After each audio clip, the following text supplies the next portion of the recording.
Thanks for tuning in to the Old Dirty Basement. On today's episode, we're covering the Kelayres Massacre. It doesn't pay to be a Democrat in Kelayres, Pennsylvania in 1934. This story, I did not know anything about it. Still feuding between Democrats and Republicans. I'm glad we've changed throughout the years. Right. Something I can look on and see, hey, times really don't change that much. Yeah, can you believe that happened? I mean, that's just crazy. But no, this one was definitely one I never heard about, and I was surprised. A lot of people I told about this, they've never heard of it either. So this will be a cool one for people to listen in on.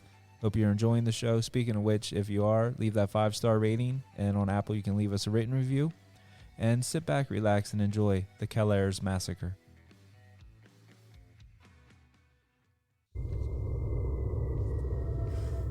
This is the Old Dirty Basement, home to debauchery, madness, murder, and mayhem. A terror-filled train ride deep into the depths of the devil's den. With a little bit of humor, History. And copious consciousness. I'm your announcer, Shallow Throat. Your hosts are Dave, Matt, and Zap. I love you, Matthew McConaughey. All right, all right, all right. hey, this is Dave, Matt, And Zap. and welcome to the Old Dirty Basement. where every week we cover a true crime. Murder. Or compelling story. So sit back. Relax. And comprehend. Hello, hello, hello, and welcome back down to the Old Dirty Basement. This is Matt. With me always is Dave and Zap. Good evening, fellas. How's it going, fellas? What's up? No, nothing.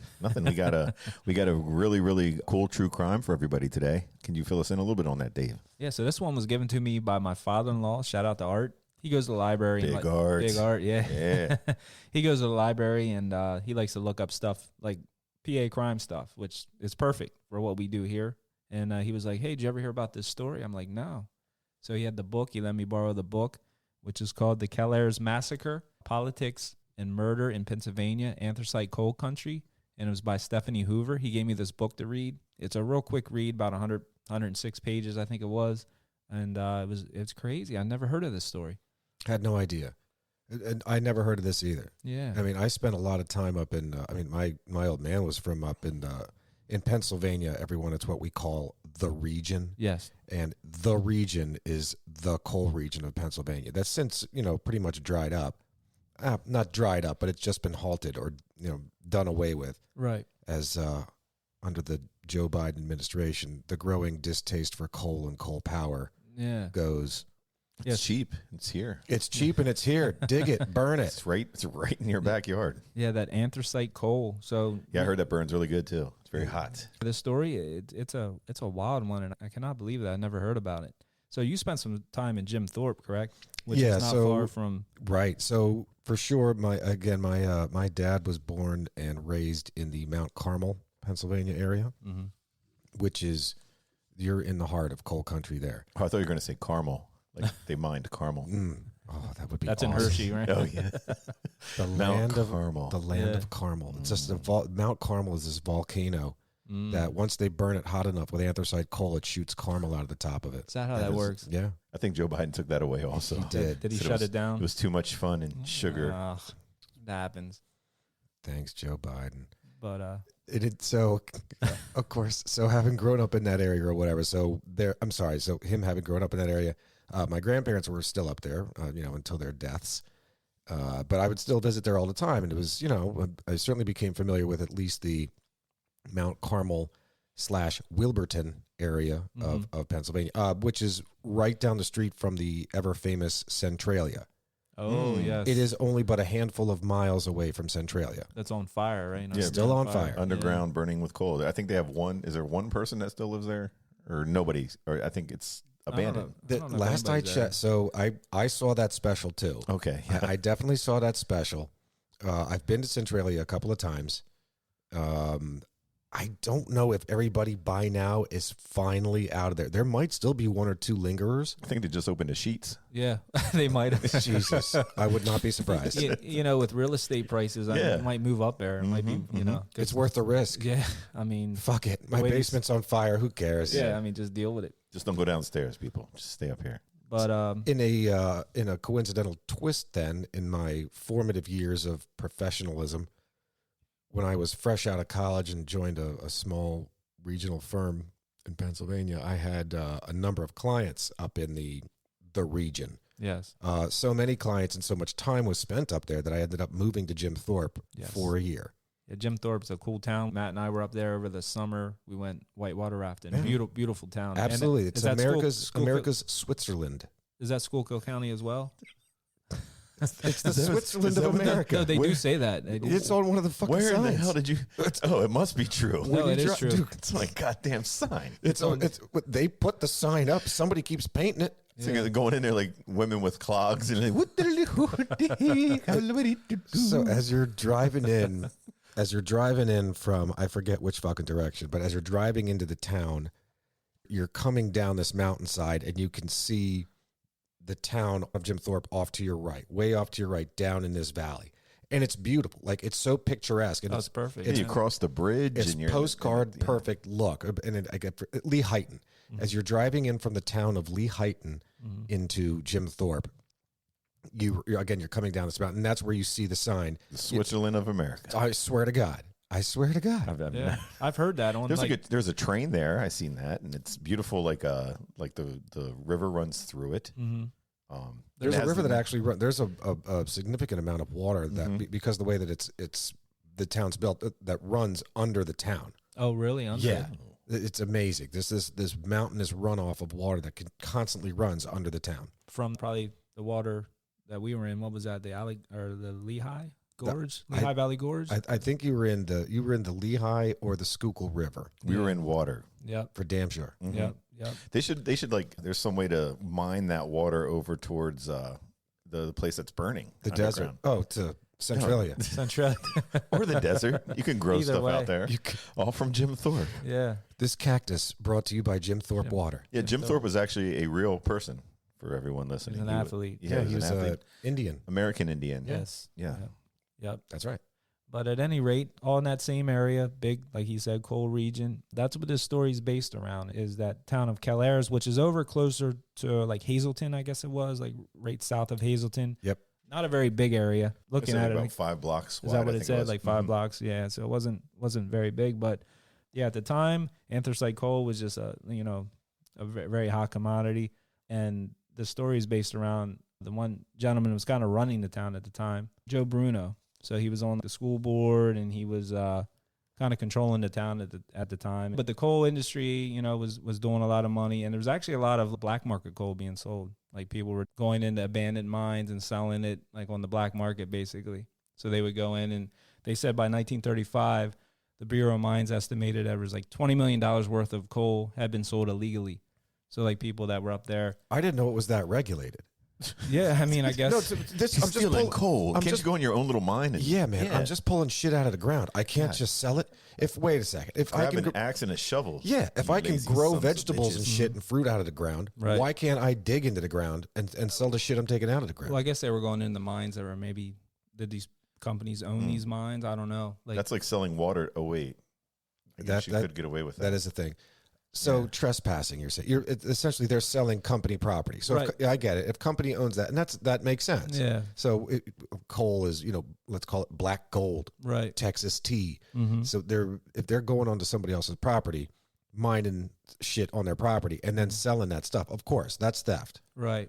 And they were doing that, I guess, to make, it was prosperous at the time. They were making money, but these people that were actually working in the mines, I mean, they were working, they're making money and able to survive and get by. But I guess on the black market, you can make a lot of money doing that. This like was in taking the truckloads and stuff. 30s, correct? It was in the third up until this time that this crime happened. It was a booming industry. I found out a lot of interesting facts going into before we get into the story about how the coal industry kind of was one of the reasons for the state police to come into existence. It was The one Pennsylvania State Police. yes, For running coal? it was kind of like to help. I guess these companies that were mining coal had their own like police forces, and there was kind of a lot of I don't want to say like Like they were bootlegging coal. Well, not bootlegging, but they would like go on strike and do different things. There was no policing going on. These companies were kind of running everything, and there was nobody to kind of. That's where the shit like the company store where they would have people come and they'd have to buy stuff, and if you wouldn't, they would kick you out. With or, company chits. yes, Yeah, I see where you're going with this, Dave. Okay. So let me see if I'm somebody had to police that. if I'm somebody had to police the police. Right. Yes. Basically, they had Each company had its own little faction. Right. And each company had its own company town or company this or company that. Which ultimately then had its own, call it company security, aka the company police or the town police of everybody that worked there. It's like if That's you ever the watch sound of the police. what. So if you ever watch October Sky, great movie, Jake Gyllenhaal, highly recommend it. right. Tearjerker, It was like a Rockets. awesome, Right. correct. That's movie. about the Rocket Boys. Awesome movie. That is a company mining town. Right. Company through and through. So if the company dries up, the whole fucking town dries up. So these companies were like, we're gonna go on strike or whatever, and then the whole economy would crash. So, like for instance, I think they said, I think I read in the book, like Pinkerton Security was one of the firms, I guess Sure. that was policing one of these. So I guess the governor, I think it was Pennypacker at the time, they decided, no, we need to find a way, so this doesn't happen again, basically, where they go on strike and do all that stuff. So that was kind of one of the things that kind of pushed them into doing a state police where they could kind of That's a fun, the jurisdiction interesting for the fact. whole, because the PA at the time, that was like for this coal region was, I mean, they were taking it all over the place. You know what I mean? It was a hot commodity. What was the other thing I saw here? At the time, obviously prohibition was happening, so there was like bootlegging, but that was going on everywhere. But like most areas, there was bootlegging of alcohol going on. I can see like these old cars they soup up like NASCAR, just Right. to run coal across border towns. Damn, Right. that's got to be a heavy ass load. Yeah, I mean, just think about that. I was thinking about selling coal like that, like you're selling like rock, like just drugs. You know what I mean? But it's like coal rock. That's crack rock, but in this case, black rock. right. People were smoking black rock on the corners. Yeah. So they were Bad taking times. pickup Times are trucks tough. and loading up these pickup trucks with coal and selling it and stuff like that. But yeah, that, and like I talked about the bootlegging, the alcohol. So it was December 5th, 1993, the Volstead Act that ended prohibition and all that. And then What year was that? 19 when? 1933. Oh, I thought you said 93. I heard 93 as well. No, I that'd was be like, crazy. I don't remember that. we were able to get Zima and all that stuff. Yeah. Mm. No, December 5th, 1933, that ended bootlegging. And also with, Did you say Zima? That's what yeah, Zima. Nice. Yeah. The original, what's those goddamn things? Seltzer. Yeah. Soda. What's the Like the wine coolers. yeah. But the nowadays stuff. Like what's the one that? White Claw. Thank you. Yeah, the modern The original White Claw the was original Zima. White Claw, yeah. No, it was 1933. But along with that bootlegging of alcohol, they were doing that. There was also a lot of gambling and stuff going on. And this Bruno guy that we're going to get into, had a lot of that going on. He was involved in all that stuff. He had money. He had and money. power. He had a lot of stuff going on. Yeah, he loved to gamble for recreation, as most people did back then. There wasn't much to do. You'd go to work in these mines, Yep. and there wasn't really much else to do. But It's interesting when it's not just the coal mines. It's things like a more readily identifiable one would be like gold rushes. So when you have gold rush towns like, I don't know, Deadwood, pick one. right, You don't want to be the guy that runs the mines. You want to be the guy that's selling the supplies to the people working in the mines. right. Like you want to be the general store, because look, man, if the mine dries up, okay, move along. You're not sitting on a bunch of dirt you don't give a shit about. You're not sitting on a bunch of people's lives you worry about.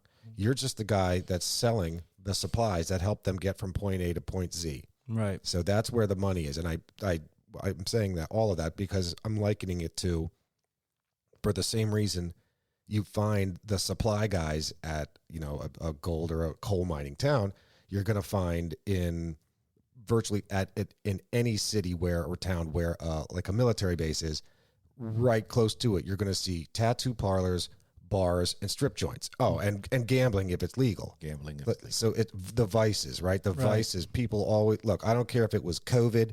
I don't care if it was the Black Plague. I don't care what. People still have their vices. Not to be matter- confused with Miami Vice. Right. No matter the economy, people always find That's right. time for that stuff. So yeah, there was all that stuff going on leading up to this, and there was the political climate at the time that was happening. There was a whole thing with FDR, right, and then the New Deal. and all that. So there was a lot of things that were leading up to this event that we're going to talk about today. So let's get into it. Let's get into it. Yeah. I mean, so Dave, for sure. I mean, thank you. That really basically takes care of so much. Right. That a little synopsis. Well, that's our story. Yes, that background is huge when this comes in, because ultimately today what we're talking about is the Kelayres Massacre. This is a thing, and it was an attack that took place on November 5th, 1934, in Kelayres, PA. This was the result of, or this happened on an election eve parade. Mm-hmm. So this is an inverted drive-by. So right. Instead of a car driving by with somebody with a gun at a stationary house or a stationary person, quite the contrary, as the parade is going by, somebody from stationary houses, stationary buildings are firing at people in this parade. You're right. Parade town. Yeah, just walking through. Yeah. Innocent people just walking in. Ultimately killed 5 people, 3 people immediately, and then 2 people just over the next couple of days. Right. And there were more injured, right? There were oh my gosh, more yeah. injured, yeah. Ton of people injured. It's 15 or 12 to 25. It says injured. Is that what it was? Okay. Mm-hmm. That's a ton. That is. Yeah. When you put all their weight together, I bet no. It might be. It might be. So yeah, as Dave had mentioned, so this all started in we're talking about the town of Kelayres, Pennsylvania. It's a small community. It's about 5 by 10 blocks. Mm-hmm. Okay, there you go. Now I can relate to a town that small. Like 5 by 10 is a dinky speck of a town. Like that's small as hell, man. Just think of like a football field, right? So you got 5 by 10 football fields. There's your town. Yeah. Done. And even smaller than that, maybe. There's a town up in the region. There's a town. So again, I had mentioned about Mount Carmel and Wilburton. Not only is there a Wilburton, but there's also a Wilburton number 2. That is the name of the town. It's if you look this up on a map, it's in between. So if you travel east of Mount Carmel on whatever the hell 61, I think it is, might be 61, I could be wrong, to make your way to Wilburton. So in between Wilburton and Centralia, you will find this little town, Wilburton number 2. This is 1 block by maybe 5 blocks long. Wow, it's small. It is a strip of houses on either side, right off of the main road, right off of that highway. There's this little inlet. Drive down this road, and then you just come right back onto the road again. So call it maybe 20 houses tops, and at one end was a coal shaker or a cracker, and at the other end is the local bar, the VFW. That's it. That's it. Like Royalton, maybe, like that size, or even. There you go. If I had to put something in my head, and of course, if anybody knows anything about locally about Central Pennsylvania, we're talking Royalton. I would probably suspect that Kelayres is about the size of Royalton, like a small PA. little suburb of Middletown. Think of that. Think of driving through a place like Royalton, though, and like looking left and right, and all you're seeing is like these big coal mines, like just dug. You know how they have like just the mountains of like dirt and coal, and then there's just like heaps of slag, and then like I think a reservoir was in the town, so not very large. Not much there, yeah. Yeah, that's it. I mean, really, coal mines, slag heaps, and a reservoir. That's about it. That's the joy. That's the landscape in Kelayres. Beautiful. So, as Dave had mentioned, the key antagonist in this, the key bad guy, is a guy named Joseph James Bruno, a.k.a. Big Joe, a.k.a. J.J. Bruno. He's gangsta. He's gangsta. He is. Anybody with that many names, when you have more than one name, like you have some sort of like pull in the community. In the community, yeah. Well, they said he was very polarizing. He actually, one other thing I forgot to mention, I said he was on the school board, which was a lot of control, but also he was in charge of like who would get a mortgage at the banks. Whoa. So if somebody would go to mortgage a house, he was the one who would decide. So that puts a lot of power, you know what I mean? If you want to live in that area. That's fantastic. Didn't he also have like a few brothers and stuff that lived in the area that were like tax collectors and different? Yeah, so he had the whole family going on. Yeah. So he started his rise to power, and again, I apologize if I'm duplicating any efforts here. No, that's fine. He made his way into power in 1907. There was an election where many of them considered this whole thing questionable in the first place, but because of this one election, Bruno won his first election as a school board director, and his cousin Lewis became the school principal. Mm-hmm. So, and then Philip was his brother Philip. His one brother ended up becoming a tax collector. Yes, there you go. That's so they all have little roles here to play. So now, once you got the election, once you got the people in power in Kelayres especially, the elected school boards had the power to hire and fire teachers and do, contract work, any kind of, government work, government money, that's taxpayer money that's going to be going for the school. Mm-hmm. And look, we see that nowadays, right? Like, I mean, if you're the people in power and you can control the school, you're really controlling a lot.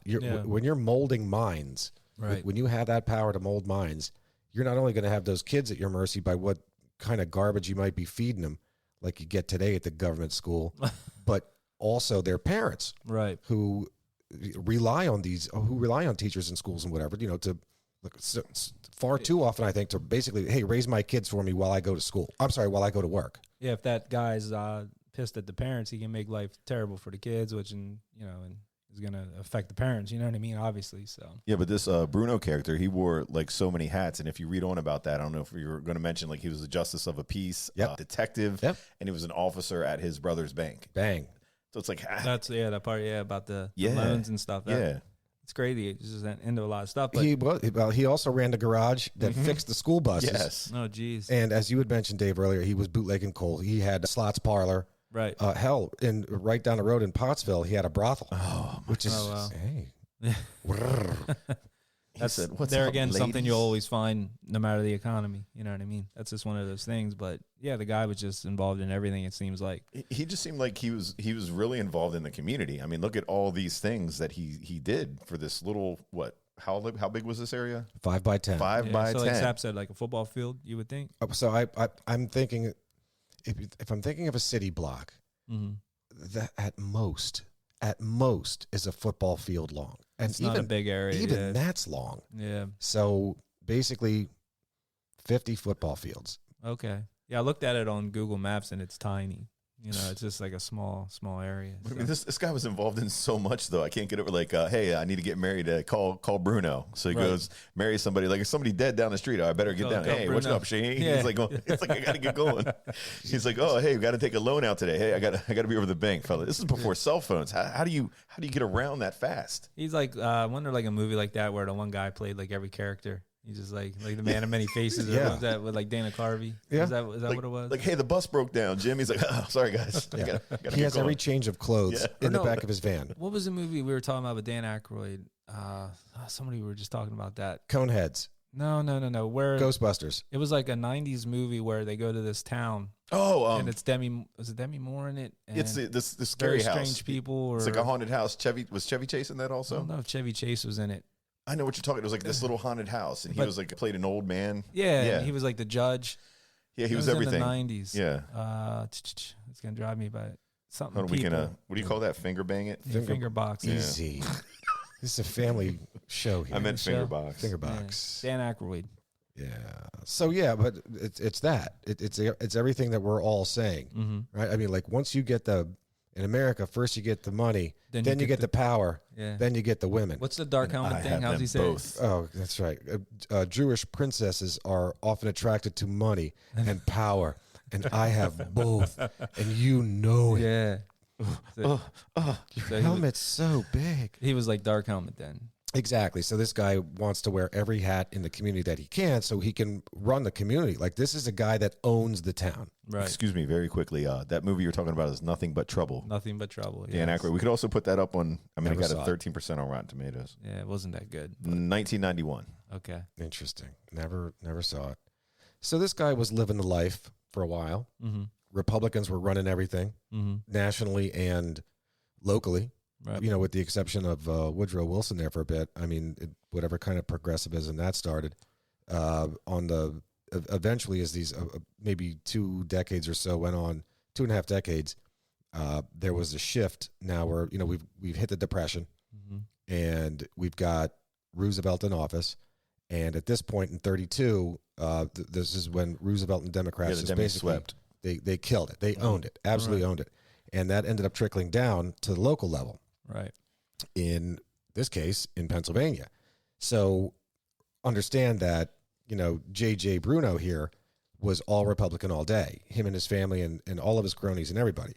But now the Democrats are coming in. He can't let that happen. Right. Well, certainly can't let that happen. So there's this rival family that essentially wanted to do the same thing that the Brunos were doing, except the rival family wanted to do it on the Democrat side. Right. And this is their chance. So the Macaluce family, Okay.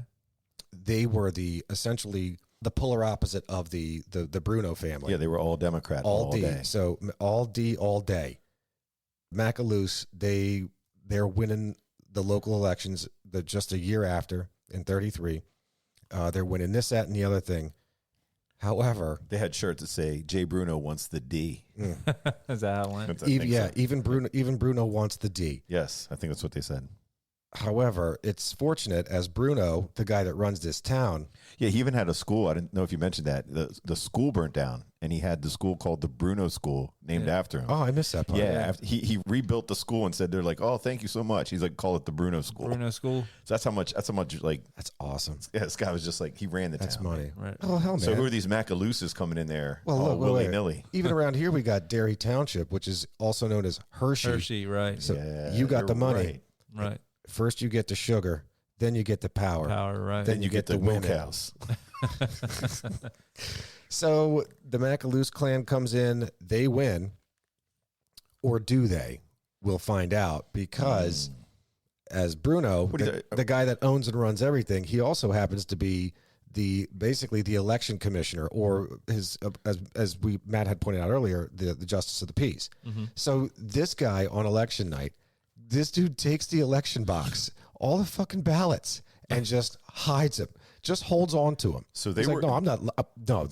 Forget it. Nope, you're not looking at it. I'll let you know. They were messing with elections in 1933. I'm glad in today's world none of that shit happens. That's Yeah. right. I am glad we've came so far in the United States I concur. that this shit doesn't happen. That's crazy talk. Just Never taking, again, right? Taking shit like that and making up an election. How dare they? God. Right. In the meantime, so each side is with the election basically, up in the air. The Bruno's saying, well, no, the Republicans won, and the Macaluces are saying, well, no, we won. So Right. they're just fighting back and Back forth and forth. constantly. They wouldn't. Just think of a Democrat and Republican just showing up for office the same day. I won. No, I won. One, right. This is for everything down the board. This is for teachers, tax collectors, justices of the peace, bus drivers, all this stuff. Yeah, neither faction is like recognizing anything about the other. They're That's just right. like, your shit is not legit. I ain't even dealing with it. You lost, I lost. You lost, we lost. Right. I won, you won. Whatever. Crazy. It is interesting that it was later that year in early December that the election dispute was finally resolved against the Brunos. But that's way down the way here. Mm-hmm. It's So in the meantime, nothing's getting done. in the There's meantime, nothing's getting done, and now we're At a getting. standstill. Yeah. wasn't even like school didn't even start. It was like suspended. Well, and school didn't start because there was It's Bruno School. Well, God Yeah, damn Bruno it. School. at the Bruno school. This teacher or this elected school board shows up, or no, this elected school board shows up. Mhm. These guys started fighting in the school, fighting so hard they left the school physically unusable. Oh, they So, like, beat, the middle of they the- punched holes Yeah. in the wall. No, and- like grabbing chairs and breaking windows. Busting and, shit, yeah. oh wow, I did read that. Yeah, they said physically unused. I was like, holy shit, they like busted the school down. that's wild. So they couldn't even crazy. use it until the school started in November or something like that. That's crazy. So speaking of November, we are soon to come upon the night. The of- rain. The night. Bring the rain. Yep. Right. Oh, November rain. I like Yeah, what you did there. thank you, Okay. So this whole thing went down on November 5th, 1934. But I think you got to understand how this all went down. So think of in the back of your mind, you're thinking about the old grassy knoll, right? As Kennedy's driving with that Lincoln convertible Continental, Right. and he's just sitting in there, and you can just visualize that spot, and you can see the book depository. You can see the little bridge there, again, the grassy knoll. It's a very similar circumstance in that all of this went down at the intersection of 4th and Center Streets in the 5x10 town Town of Kelayres. of Yeah. Kelayres. So at this intersection, they couldn't have the Democrats couldn't have picked a worse place to go to have this, this hoorah, Parade. get the vote out parade. Because basically Bruno and his family owned all of the good buildings right at that, or I should say all of the buildings in that intersection. Right. I mean, his house was right there. His house was at the southwest corner. It was by far and away the most expensive house in the town. Mm-hmm. And he's right there. Just west of his house was a pool hall and a saloon that he owned, which also was Republican Party headquarters, by the way. I think I read or heard that the equivalent of a $350,000 house today, which is what his house would have been worth back then, which was way more. 350 in 1933. Well, equivalent to today, Yeah. but the average house up there might have been, if that was 350, it might have been 75,000. Right, right. One of those deals where it was just like Zap said, way above. They said like Bruno was actually during this time he was so on edge that he did barricade like him and his family in that house. Like he put barricades up and From the fighting? yeah, The result of that thing from 1933? yeah, and they were getting bomb threats. They didn't want to be out about the people. I guess they said his family members were carrying like clubs and stuff to church to protect themselves. Tensions were high. Yes, that's a good way to put it. That's a very good way to put it. Yeah. That's awesome. I can just imagine these women walking with their purses in one In a hand club. and clubs in another. Yeah. In a grocery bag to protect their hair from the rain in November. Ultimately, at this whole thing was, again, you just have to keep in your mind that a number of these buildings at this intersection were owned by Bruno, or they were friends of Bruno's. It could be the guy that had it could have been a butcher. It could have been the pharmacist. It could have been the whomever. It could have been the guy that sold clubs. The club maker. The club maker in the club district. Is it the club? Yeah. Is that close to the Hammock district? Right next door to the Hammock district. Awesome. That's where this is all going to end up going down. So again, basically, to get to this point here, the Dems are holding this massive parade, this get the vote out, like, hey, we did so well in 33, we're going to do it again, in 34. Now, was this like a parade for listeners? Like, are we talking about like just, going down the street, like shouting and, vote this or do that? Or was it like, did they have like kids walking with them? There were kids in Yeah. the vehicle. Yeah, okay. Kind of a mix of the two, though. Like, don't think of the Macy's Day Parade or like a Christmas parade where all the local things come Yeah, I in don't think they together. were like carrying down like balloons and shit. Right, No. right. Floats. Yeah. No, there were Floats. definitely no floats. But it was, in fact, again, this is political all day, all day. Big donkey float. So they had, like the women made the signs and the men were making signs and carrying. Yeah. Yeah. Suffrage. Yes. Okay. So as these cars are going by, you've got this super heated and super terrible underlying hatred between these two groups, where, I mean, finally, as things are going, like they're taunting each other back and forth. They're jeering this one or booing this one or hooraying the other one. Finally, at around 9:10 that night, Tony Orlando. This was Hey, Bruno. Hey, Tony Orlando. Tony Orlando. Is he a singer, Yeah, right? he's a singer. Arriba. Huh? So Wait, what did he sing? I don't know. I just know the name. No, Tony Orlando. He had like a really. I mean, we'll get to it. I thought he was a football player. No. Could have been. So Tony Orlando was Hold on JJ before so JJ we don't have Bruno's to, nephew. Yeah, so we don't have to edit all this out. Oh. Hold on. The dude had like a really popular song, man. I'm telling you. Una Paloma Blanca. No, tie a yellow ribbon around the old oak tree. That is Tony Orlando. Like I'm sure our parents had that album. Yeah. Yeah. So anyway, yes, Tony Orlando. I He's love old. that track. This was before tie the yellow ribbon around the old oak tree. You can play it on the old Accordion? squeeze box I there. could. Yeah, Yeah. Mommy's got her squeeze box. Daddy doesn't sleep at night. that's a song. So Bruno's nephew, Tony Orlando, famous for singing the tie a yellow ribbon around the old oak tree. He could have been related. Could or could not be the same guy. Yeah. No, I don't think so. Maybe. Wait, 1930? No, It's not him. it's definitely not him. That album had to drop at like 38.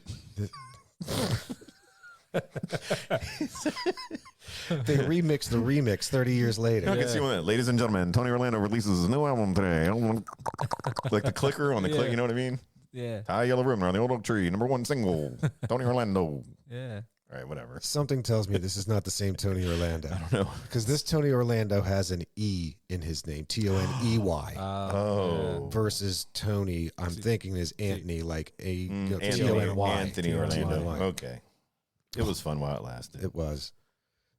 Anyway, this is the guy that first started the old drive-by or sit-by as it went down. So he's at he's at the Bruno house again, right there at the corner, biggest house, most expensive house in the land, and he just starts firing his pistol at the crowd.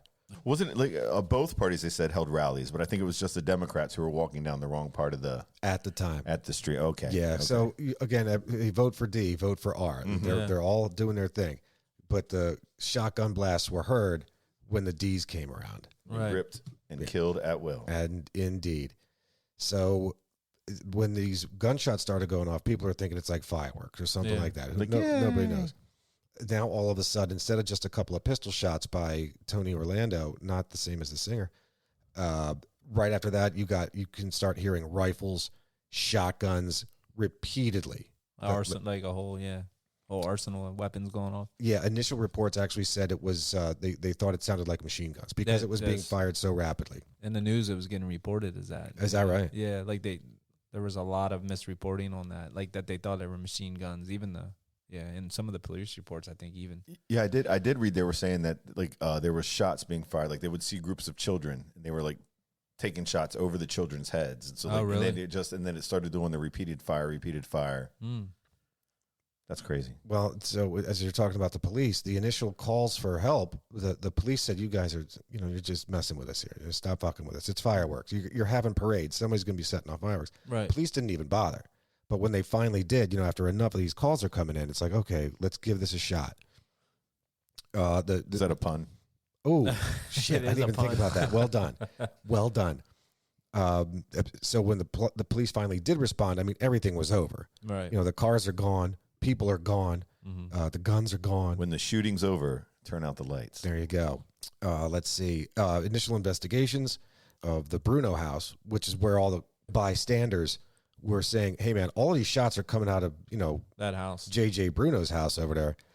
The police investigated. They found 3 rifles, 3 shotguns, 6 revolvers, and hundreds of bullets, and well over 8. So people can own guns, right? Yeah. But I own guns. That's fine. Right. But what's going to get these guys in trouble is that the police found about a dozen spent shotgun cartridges up on the second floor with windows blown out. Now, a question for both of you. This Bruno is such a loved person in the community. He had a lot of pull. Was there any way that he was thinking of maybe getting out of this? Or was it like, I guess the cops weren't crooked at that time? They weren't being paid? Well, we'll get around to that. That'll come back around, I think. Okay. Just putting it out there. Well, I'm saying in the second part of the story. Oh, indeed. Yeah, we'll get into that. But he probably felt a little untouchable, I would say. Yeah, he had a little Elliot Ness syndrome going on there. Yeah, I believe. Yeah, just to be that what's the word, brazen? Is that, just to be like, hey, come on in, check it out. It's just that brazen. Yeah. Like, look, this is my town. You can't be a Democrat and win elections in my town. I'm going to shoot you. Go ahead, have your parade. I'm going to shoot you. In fact, fuck the parade. I'll come to you and just shoot you. Right. And then come to my house, see all my guns and the shells casings, and just I'll go from there. Yeah. That's crazy. With the bloodstains on the carpet, Annie. I bet she's okay. Annie, are you okay? So later that morning, evening came and morning followed. Right. The next day.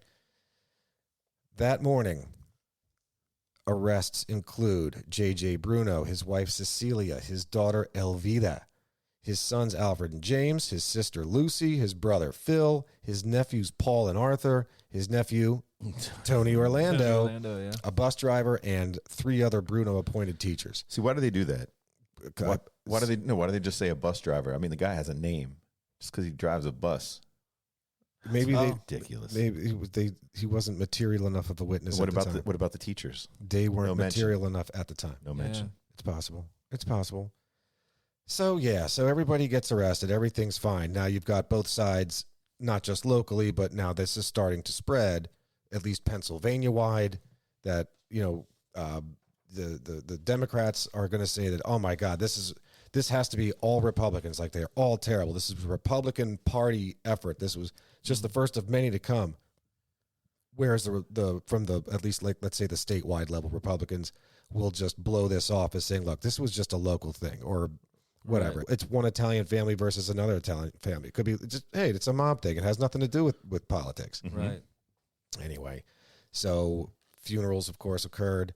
Everybody's sad. And then after the funerals, now we get to the trials. Yes. Now, before we even get to the trials, while these guys are sitting there waiting to go on trial, Dave, I know you're a big fan of Goodfellas. Yes. While these guys are in prison, Yes. this is essentially the scene of them in prison from Goodfellas. Like making a steak. Making a steak, slicing the garlic with a razor blade so it liquefies in the pan. Putting too much garlic in the sauce. It was what, Schuylkill County Prison? Yeah, so the Schuylkill County Prison, which I saw every day for months on end for a few years. Is that right across from the Irish place there? No, that's Jim Thorpe. You're thinking of Jim Thorpe. No, that's a different prison. I'm sorry. Yeah. That's the one famous for the Molly Maguires. Yes. The people who hung. The Irish. Yeah. And they had their handprint in the fucking wall or some shit. The Schuylkill County Prison was and remains right behind the county courthouse. The county seat of Schuylkill County is in Pottsville. Is that a prison that is like up on a hill, Yes. kind of menacing, looking down over the? It is absolutely that. Yes. It is absolutely that. That's the Schuylkill one. Yes. Okay. It's in the center of Pottsville, right behind the county courthouse. And back to what you were saying, Matt, or asking about. This is the part Zap's talking about that I was saying that this is like they're hanging out at a resort. In fact, they called it. They at the time they called the prison the Bruno Hotel. Bruno Hotel. His cell was unlocked, correct? He was allowed to have a key to his own cell. Right. He could come and go as he pleased. It is Goodfellas, pretty much. Pretty much. Yeah, absolutely. They Maybe bring they in even groceries. He had a cooking plate in his cell. Like I read a couple things on that. It was in wine, the book. red, they talk white. about it. It's like, okay, now we can eat. Well, as chance would have it, as we had mentioned earlier, this guy held a lot of positions. He was actually a prison trustee. Oh, he was on the board of this prison. He's like, I'll take the good cells, buddy. Like, all right, JJ. Well, much like in Narcos with Escobar, when he did prison time, they put him on.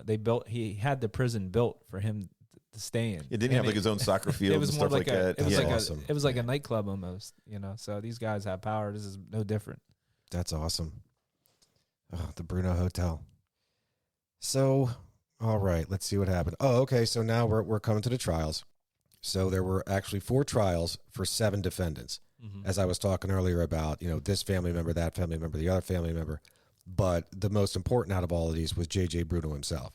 So he actually he was there for 2 of the 4 were specifically for him, 2 of those trials. The first trial, he was found guilty of voluntary manslaughter. However, it's interesting.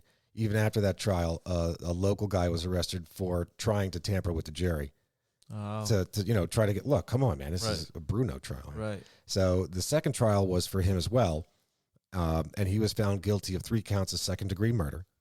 The third trial was for 6 other of those Bruno relatives I had mentioned. Let's see. Oh, I'm sorry. Only one of those 6 was found guilty on 4 counts of manslaughter. Everybody else was found not guilty. And that's Bruno was what? Voluntary manslaughter. He was found guilty, correct? He was guilty of voluntary manslaughter and found guilty of 3 counts of second-degree murder. Okay. In 2 separate trials. Then the 4th trial was for everybody. It was him and all family members. Everybody else. Yeah, and this is where JJ and his brother were found guilty of first-degree murder, while the other 5 were second degree. Or no, let go. Oh, I'm sorry. You're right. I'm sorry. My fault. They were found guilty of second degree. Okay. That's right. So manslaughter being less than like a murder. Correct. Yeah. Okay. Absolutely. Let's see. So Joe and his brother, ultimately, they were sentenced to life in prison. His other brothers and nephews and whomever the hell else might have been found guilty of second-degree murder, they were sentenced to 10 to 20 years. One guy was sentenced to, the relatives was sentenced to 5 to 10 years. And his nephew or his neighbor or whomever ended up getting a retrial and was found not guilty. They let him off, yeah. But of utmost importance, J.J. Bruno was found guilty and sentenced to life in prison. The main guy, The main guy. First degree murder. This is the main guy. Right. So once you get the murder in the first degree, so that was life, right? Life. So he's back to that same prison then, right? Schuylkill. So he's back to prison, and But- it's still not so bad. Well, I guess they couldn't help him there, though. When you're found guilty, you're found guilty. Yeah. But there was a point where they were trying to move him, correct? Yeah.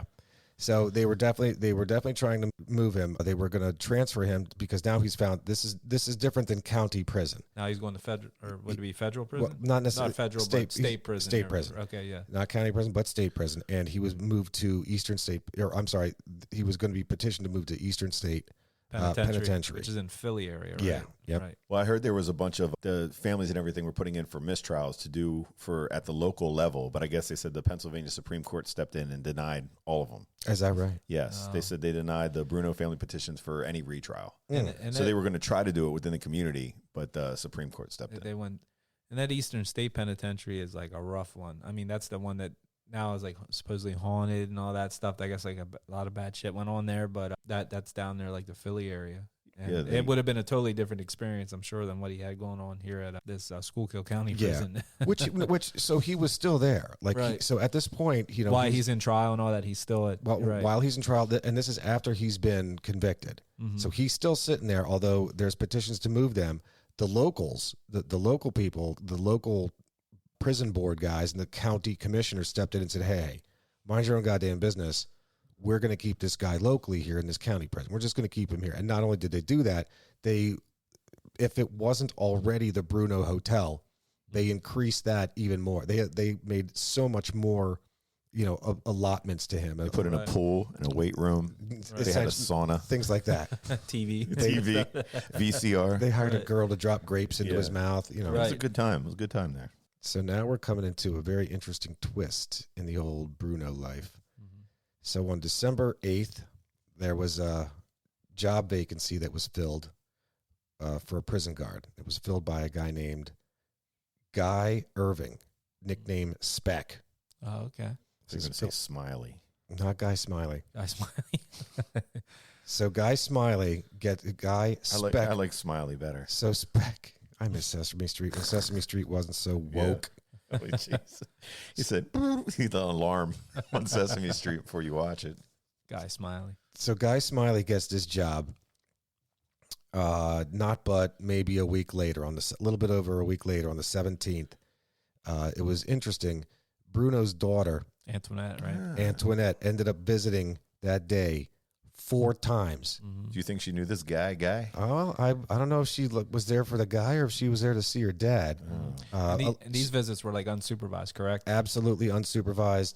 They say that you know, she was there talking about family financial things. Ultimately, though, she ended up. It was later found that she ended up dropping $1,000 into this guy's hand, into Bruno's hands. Isn't it interesting that the next day, December 18th, old JJ Bruno starts complaining about a toothache. Now, again, Bruno gets what he wants. So, hey. Yeah, guy got a toothache. You got to get somebody to come in and look at it. You can't be sitting there in pain. Hey, Guy Smiley. Get it, toothache, Guy Smiley. Ooh. Yeah. See what I did there. So, hey, Guy Speck Irving, why don't you take Speck? That's like Willow, but that's Peck. That's Peck. Hey, Speck, why don't you take me to the dentist? Well, the $1,000 plus there was I don't know if you have anything in there about there was some bonds and other things. They said maybe totaling up to $35,000. Whoa. At the time. You think about that amount of money. So it was $1,000, like you said, in cash, but then there was another would have been as we like to talk about, of like bonds or something that basically she was bringing in, kept visiting, and it was visiting him, and it was unsupervised, and she was like sliding this stuff over. She like was today, going to you're saying safety deposit boxes and getting this stuff out. I got nothing on that. Yeah. Wow, that's serious money. That was in the book, in that part, in that part of the book talking about that. This was 1935. Or is it still, yeah. Where are we at now? We're in 1936. 36. We're at the end of 36. So that $1,000, like today, is $1,000. Well, it went a lot crazy. further back then. Yeah. It's maybe what year are we in the Biden administration? The third. So maybe 4 years ago it would have been worth a lot, but now it's not worth Not worth anything. It's worth $1,000. Yeah, it's worth $1,000. So he gets a toothache. Dude gets a drive to the local dentist. It's like, hey, man, okay, sure, no problem. Again, when does this happen to a real prisoner in prison? Like you're in That you prison. get to leave and go to... Yeah, okay, go ahead. Yeah, get your tooth looked at there, buddy. Correct. You know what? Fuck it. Let's have the new guy Specky, where's old Specky at? Get in there, buddy. Have the new guy drive this guy who basically, orchestrated the murders of all these Democrat people doing their own little parade. Have the new guy drive him to the dentist. One other thing, too, is that I read that they didn't have to wear the prison attire. They wore their own, like, clothes, Civvies. suits, and stuff like that. Yeah, Hell yeah. He was dressing, like, normal in there. So it was just, like, living So just that guy in could prison. he could just disappear Right. in the middle of town. This Imagine. is JJ Bruno. He gets to do what he wants. Yeah. This is Don Bruno. Right. Donna Bruno. So, according to the story from Guy Smiley, a.k.a. Guy Speck Irving, he took Bruno to the dentist, and he found it interesting that hours went by, and Bruno still wasn't coming out. So, finally, he went in and found that, oh, my goodness, How? Bruno had run away. How does that happen with the new guy? Oh, my gosh. He sure did get one over on me. That's sneaky, Bruno. I can't believe he did that. I'm sure nobody knew what he looked like or anything. Like, Yeah. they had the APB out on him, and everybody's like, I don't know what this guy might even look like. To add to that story, so he got picked up. He got dropped off at the dentist at 9:30 in the morning. The Guy Speck Irving discovered that he was missing at 1 o'clock. I'm sorry, he investigated. He investigated at 1 o'clock. But just what you said, yeah, he's not even. I'm just dropping the guy off. I'm not even going to stay there with him while the dentist is working on him. Right. I'm just going to let him go in by himself. I'm going to stand outside. You know what? Fuck it. I'm going to walk around town. I'm going to go to the local. I'm going to get lunch. I'm going to go to the pizza joint. Yeah, I'm going to get some lunch. I'm going to go to Kelayres Kielbasi shop. Yeah. That's a shout out. Is that out there? Oh yeah, Kelayres. If you want true ethnic sausage, go to Kelayres Kielbasi. Okay. Said some helabatsi. Fun fact: if you go to Kelayres' website, he sells sausage so it can pay for his singing career. Oh, okay. You can listen to recordings of his tracks, like him singing about sausage, on his website. I'll have to check that out. Kelayres. And it's just the kielbasa. I mean, they sell kielbasi, they sell fresh, they sell all kinds of stuff. Huh. Well, maybe this guy didn't like dentist either. Maybe he was just scared of dentists and he didn't want to just go wanted in to get there. out. Yeah. I went on a sidecar there with the Kelayres No, kielbasi. I mean, that's No, cool. that's though. good. Dude, it's worth a road trip. Seriously, Yeah. it's good. It's like going to What town is it in? Shenandoah. Shenandoah. Yeah, the locals call it Shendo or Chender. Oh, okay. Yeah, so that's right in the Pottsville area. Right around there. Yep. It's like we say about Schmitz. Yeah, Smith's Eisenhower. down here. Yeah, Smith's sausage. Is it, what do you think's better? Kelayres or Schmitz? It's two different things. What kind of sausage? What ethnic? That's the ethnicity? Polish, you said. You're Polish. Yeah. You're going Polish on that. Yeah. And Schmitz is more of a Hungarian German. I'm a fan of the Italian with the fennel. Yep. See, that's Fennel seed and all that. I don't know if I like too much fennel Yeah. in my sausage. Sausage. So let's A little bit of sausage knowledge on Yeah. on the podcast here today. That's great. Kelayres is the Is that like a high colonix? yeah, just like high Kelayres. Yeah. You find that gum that you swallowed back in third grade. Right. A thorough flush. All right, so where are we at with our? Kelayres blow.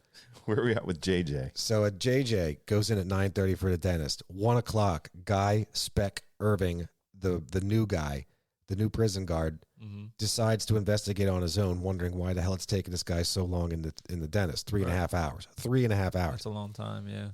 Guy Speck Irving discovers that JJ Bruno is gone. Oh my goodness, they're gone. Yeah. On his own volition, Guy Irving, the new guy, the new prison guard, decides that he wants to drive around town for an hour To look for him. to look for him. And then, after an hour of searching on his own, then he's going to alert the prison, hey, man, this guy's now officially been missing for 4.5 hours. Could you imagine that? They're like, what? Not on Guy's watch. Yeah. Right. So 4 hours this guy had now, roughly. That's a great story, though. I just went looking for him. 4.5 hours. I had to go look for him. I seen him. He wasn't in there. And then, man, I stopped and got a slice of pie. Yeah. But hey, guys. Just killing time. Yeah. Now, in his defense, Guy is going to say, hey, man, look, I just got this job. I didn't want to lose my job. I can't believe this. I can't believe that this guy got one over on me, and I've only been at work here for 12 days. It almost sounds set up. Almost. Almost. So I had to look for him first before I let you guys know. I wanted to save face a bit because if I could find him, Oh, Right. man. Yeah. What a relief. I Dodged found one. him. Yeah, sure dodged a Did bullet there. did he get fired? Yeah. Did he? He was let go, man. Was he? I didn't read that anymore. He just let the goddamn Don Bruno run away Yeah. with the spoon. But it doesn't say anything more about a guy Speck. I need to read up on this guy. Maybe he became the sheriff one day, or Not in that I town. doubt it. I don't know. I'm not thinking in that town. Well, he might have been, like I'm saying, if you're paid off to do something like that, He he might helped. have been He a- helped him out. Fair. He might have been a hero. Yeah. You know, the So I'm people saying that with the are in town. family's going to take care of you. They're like, guy, you did it so much for the family. Yeah, maybe they took care of him. Yeah. Like maybe he's a head detective. Right. Well, Who knows? either way, after all of this shit went down, on December 19th, the two county commissioners that pushed for this guy, or the two prison board county commissioners that pushed for this guy to be hired, and him, Irving Speck, were imprisoned on whatever kind of charges, and each of their bail was set at $15,000. Did they meet the bail? I wonder. Man, no, No. absolutely not. His daughter was also arrested. Antoinette. Yeah, Antoinette. She was also arrested, but I mean, there was nothing about the thing that could really be pinned to her Yeah, until. what would they get her for? Yeah, You know what I really. mean? But they said it was, I don't know if you had that mentioned, it was later learned that Bruno had picked up a friend, Joshua Nillo, and he had been waiting for him that morning. He stayed at the home of Rocco Garamone. I think it's Garamone. How would you say that? How's the Italian gangster? I'd say Garamone. Garamone. And he was in Hazleton, and then the two drove Bruno to New York City, where he took up a name, Frank Miller. He wrote a book, Dune. Frank Yes, Miller. Frank Is Miller. that the guy who wrote it? Yeah. No, that was Frank Herbert. Oh, no, Frank that was Herbert. Herbert Hoover. Frank Miller. Oh my God, I'm gonna get crucified for not knowing that. It's Frank Miller. Okay. Same name. Yeah, but it's like Tony Is it Frank Orlando. Miller? Different guy. Different era. Completely different eras, completely different mindsets. So That's Frank Herbert. yeah, okay, it was Frank Herbert, not Frank. Not Miller. Frank I Miller. did say Herbert. You Right. did. I for could a have the second. court reporter read it back to you. I did say Herbert. I did hear him corrected to that. Yeah, there you go. I can see the confusion. So New York, but they were, you said he drove him to New York. Yeah, Yeah. well, he was Yeah. a friend waiting for him in Hazleton, and then he took him, like two guys switched him, took him from Hazleton, and then he drove to New York. I saw on the wanted poster that they had printed up for Bruno that they named that as one of the places, but there were numerous places where he had connections and he could end it Sure. up. They they didn't know for sure. Obviously, they didn't know for sure where he went, but New York was obviously one of the places. But there was like Tucson, Arizona, like California. Well, it was like all kinds of places. Well, this is where it's getting like bigger and more political also, because not just of what he did in that town, but then the word starts spreading. This guy, hey, he's a stand-up like Republican. You start going to different, hey, this guy, we need to take him in. We need to take care of him. He did something good for us. Like you're getting a lot of clout with what happened. Yep. And you also got with that the people that helped him get there, or people that he helped to get into office. They're now paying favors back. Yes. And Right. you've got these guys that are now, hindering, messing with the investigation, throwing out fake news. Like, well, we were doing a movie review, I think. No, I'm sorry. It wasn't a movie review. It was a true crime where somebody randomly said, hey, I think the bad guy went that way. You should go that way to find the bad guy. And that's essentially what these guys were They doing. were sending him in the wrong. Yeah, in the wrong like, place. oh, hey, no, he didn't go to New York. He went out to Tucson. That's right. It was. He We were went out- talking about Outsiders, I think, in the Outsiders. That's That's- what it was. Yes. They That's sent him on the right. wrong. That's right, Yeah. Matt Dillon. Yes. But it wasn't hard to do that in the 1930s. Well, that's what my thought was in the 1930s. Like, you think it'd be? I mean, do you guys think it was easy to kind of disappear off the map? Oh, yeah. Shit, yeah. Oh my God. Because it's just how, I mean, obviously news travels and stuff like that, but just like trying to track somebody down off a photo versus digital footprints and all that. You I think imagine now, like, Dude, If this guy would have before- went, yeah, go ahead. Before computers, you could do anything. I mean, fucking anything. right? Let me just look at, you watch The Godfather. Vito Corleone comes over to America as Vito, whatever the hell his last name was, Sangiovese, or whatever the hell it was, and he changes it to Corleone. You could do, man, back in the day, before they put these goddamn computers in place, you could do anything, man. Change your name, Change your look a little bit, and change everything, and you're a whole new person. You got a whole new start. You could, I mean, this is in the days of hitchhiking. This is the days that you could just jump on the back of a train, be a hobo, land on the other side of the country, and just fresh start. Nobody knows who the hell you are. You don't have to show a social security card. Nothing. You don't have to give a number. You don't have to give a reference. You don't have to give a shit. You just go. Yeah. Those were the days. So I'm surprised he didn't go down like farther south. I would have went. Yeah, that's what I was go thinking west, about. young man. Go west. So we now know he's in New York. Yeah. So that, he ended up making his way to New York, and he did whatever stuff like I had said. Like he tried to change his appearance a little bit. That was a dumb move. Like it wasn't a lot that he changed. It was too like close. The hair too color, close. And plus, it's in New York where they got every kind of cop at that 1930s looking for somebody. Yeah. Right. So in and New what did York. he do? So he's an Italian. So he had brown hair. He dyed it black. Black. Yeah. Great. They grew a mustache. Right. Great. So now he looks like Chef Boyardee. Right. And then, Oh, you were hungry. well, lo and behold, he got away with that for 8 months. Mm-hmm. And ultimately, 8 months later, after investigations, they found him. There was a tip. I guess they came in. Somebody tipped him off. Somebody ratted him out. Mm-hmm. There's always going to be a rat. Yep. Well, they even said, I thought like one of the places was Italy that they were saying he had obviously connections in Italy because the family, like if he would have left the country, they probably would have never found him. Now, shit, if you're in New York, you're right there by the docks. You hop on one of them boats and go. From that area. In his family, he was first generation American. His parents came on the boat. From Italy. Yeah. So from that area of Schuylkill County to New York City, what are we talking? Like 2 hours, 3 hours? I mean, 3 hours at the today, most. Yeah, that's right. True. We're talking about today's time. Back then, Those cars are going 35, 40 miles an hour. and top speed. Don't forget those cars were full of bootleg coal in the back of them. Right. No, so from wherever. So from, let's say, Jim Thorpe to the city, you're looking at 2.5 hours. Okay. But Back then. 5 hours, maybe? No, I'm saying today. Oh, today. Like right now. Maybe 5 hours? So maybe not I don't even know. that much. But what were the roads like also? You're not taking, there's no turnpike. No, but there were, I mean, I don't know. I don't know what the road roads system were, was. But I don't know. I think if you're at least a couple hours away and you're not shopping at the same grocery store as everybody else, right. you can be far enough out of sight that That they're nobody's not going to gonna- know who the yeah. hell you are. Right. Yeah. But I was just thinking about the time to get there. Mhm. You know And what I don't know. I think New York's not the worst idea, too. No, Just because- it's a big city. Correct. Yes. The so many biggest. people. It is Right. the biggest. You can easily lose yourself and get lost from everybody else in New York. Right.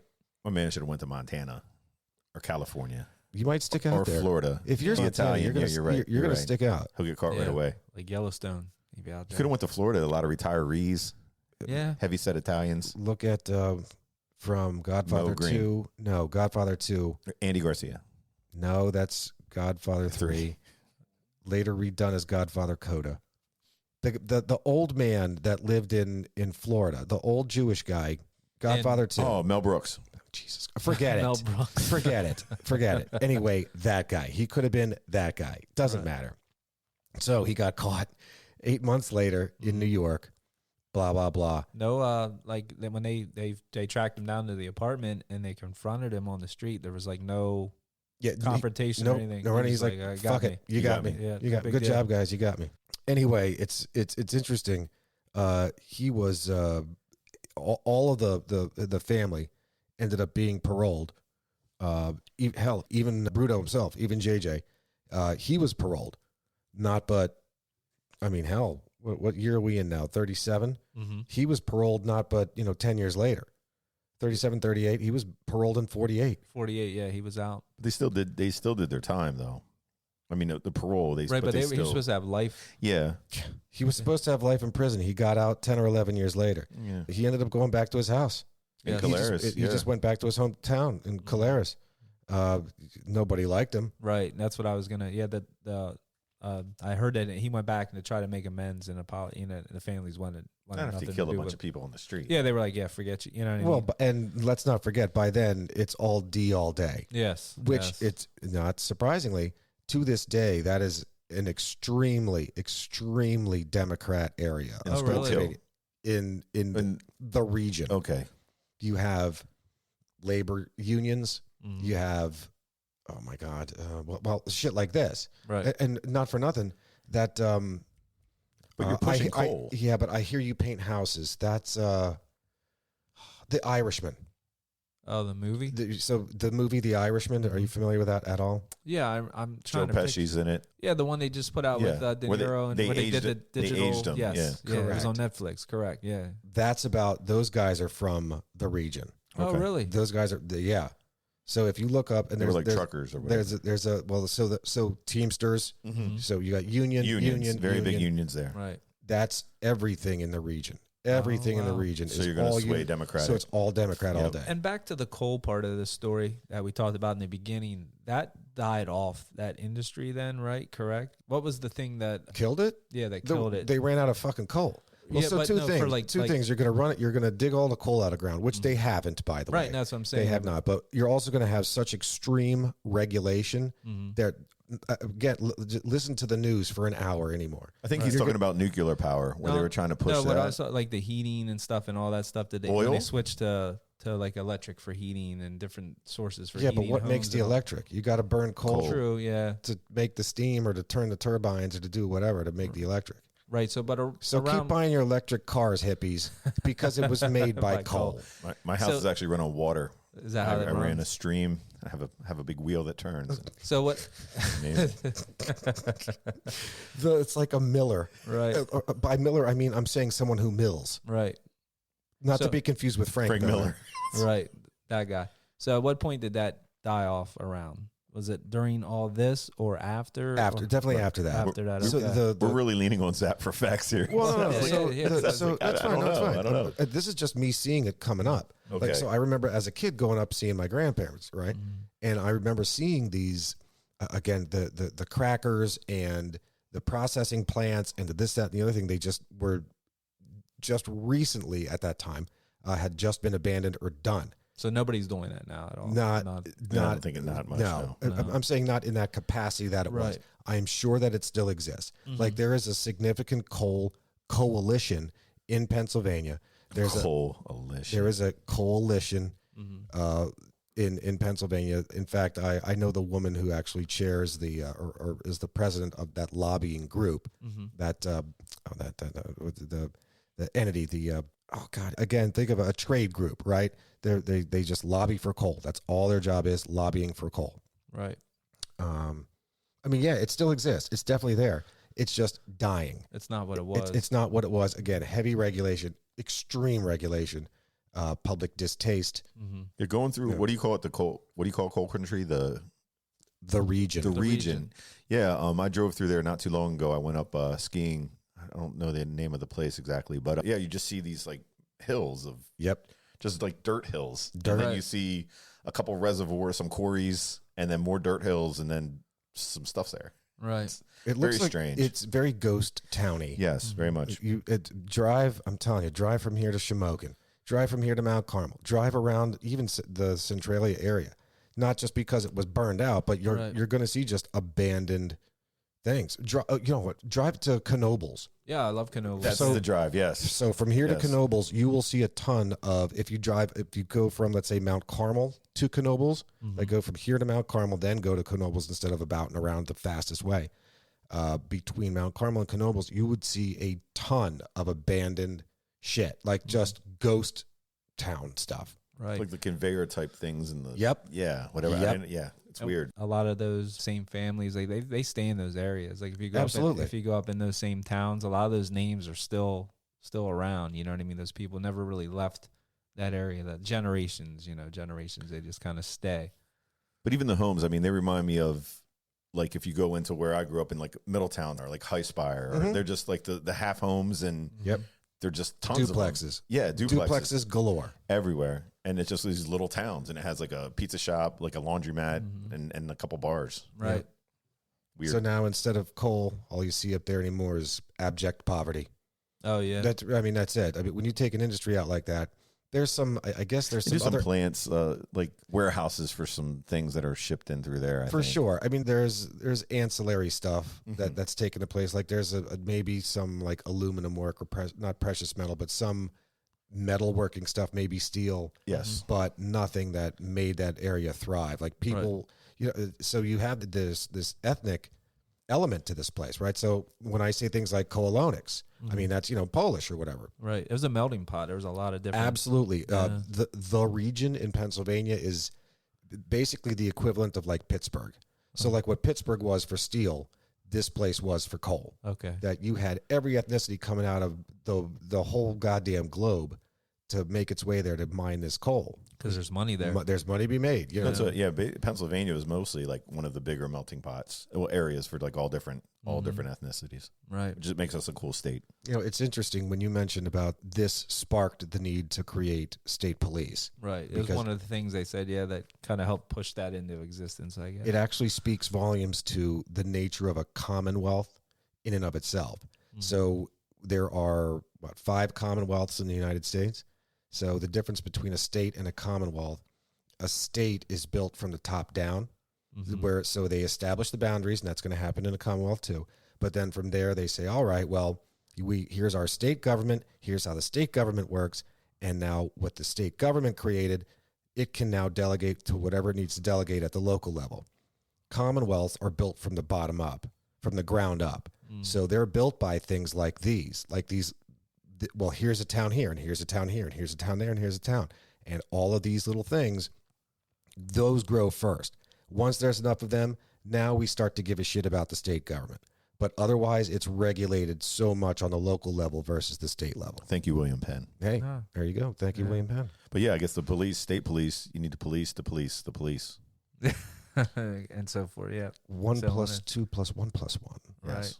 And also they said the hospitals, like the coal region, all that stuff kind of sparked all the hospitals and stuff that probably a lot of sprung injuries up in the That coal and mines. shootings. Yeah, well that and the shootings and stuff. But yeah, the coal region, I guess, really helped spark all that too. A boom in hospitals and stuff. Sure. The whole area was just booming. What was Get the black lung. the murders there we were talking about in Jim Thorpe? No cops looking for a murder.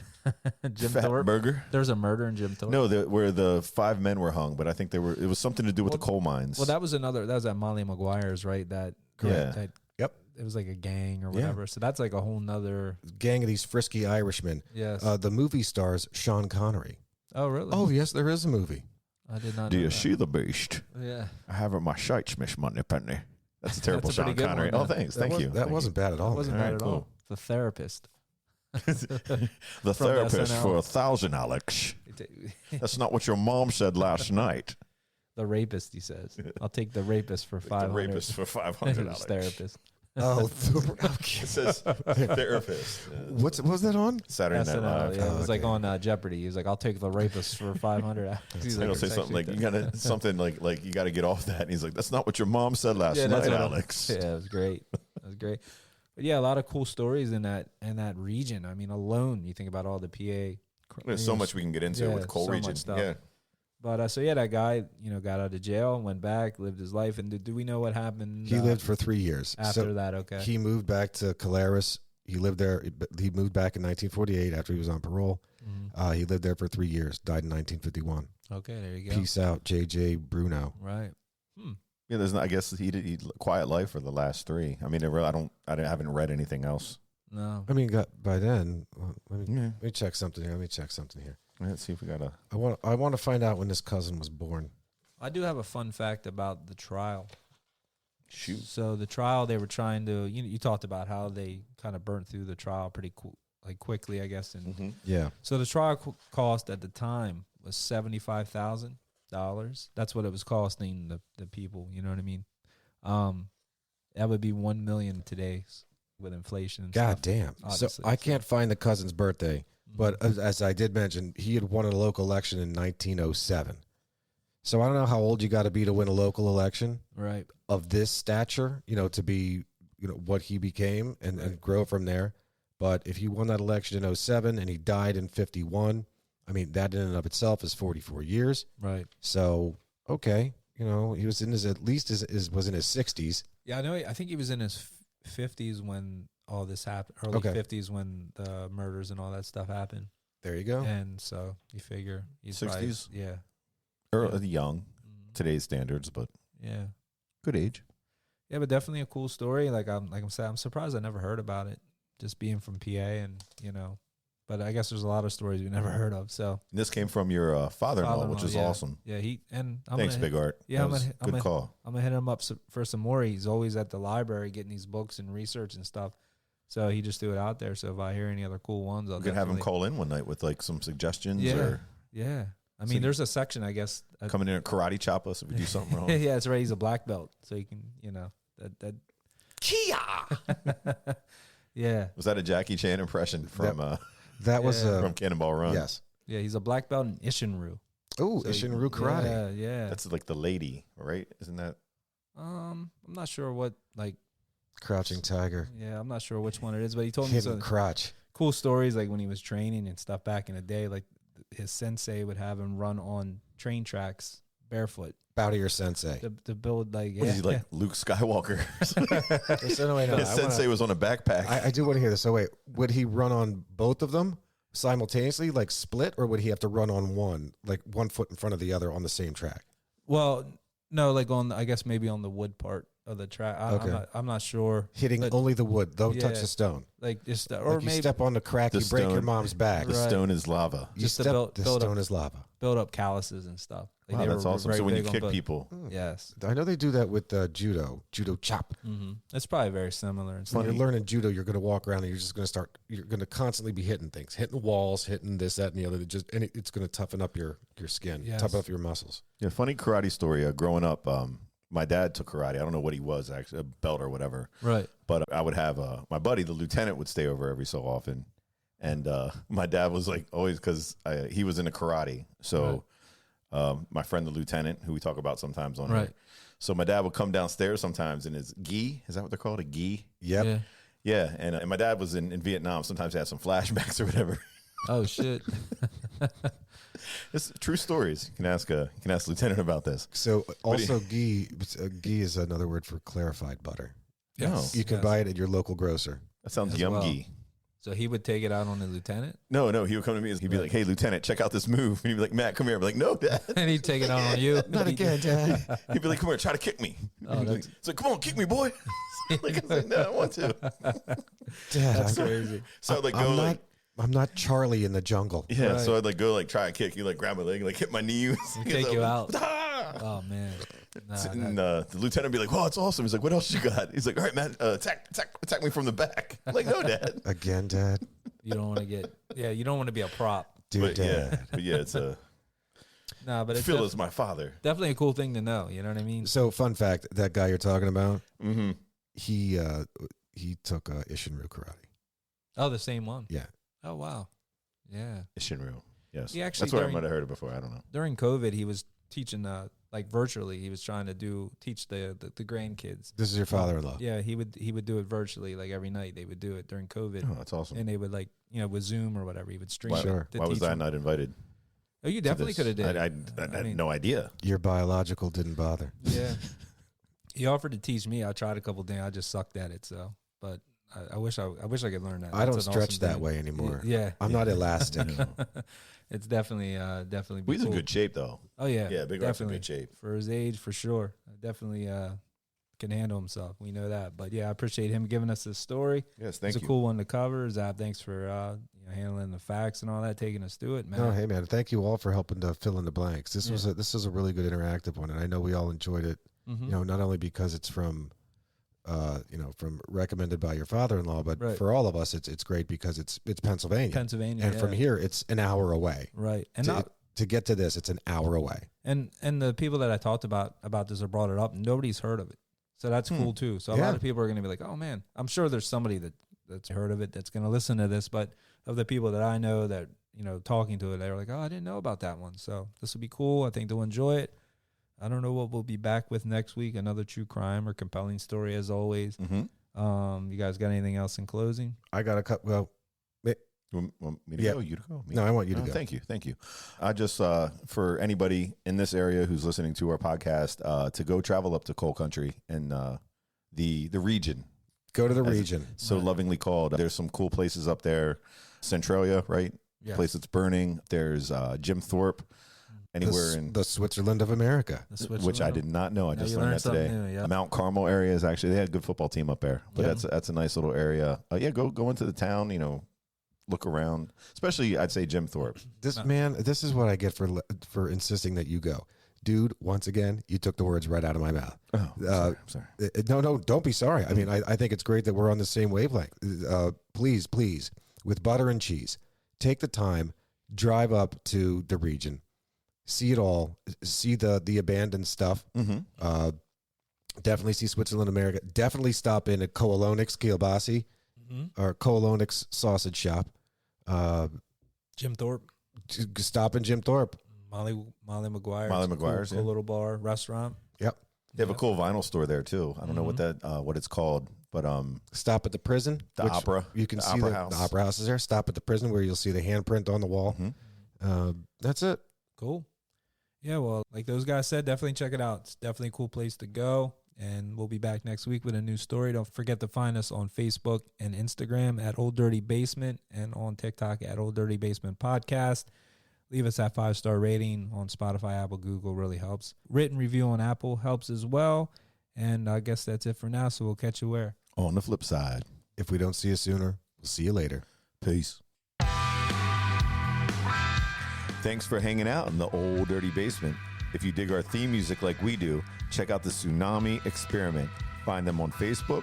Their music is available streaming on Spotify and Apple, and where great music is available. You can find us at Old Dirty Basement on Facebook and Instagram, and at Old Dirty Basement Podcast on TikTok. Peace. We Audi 5000.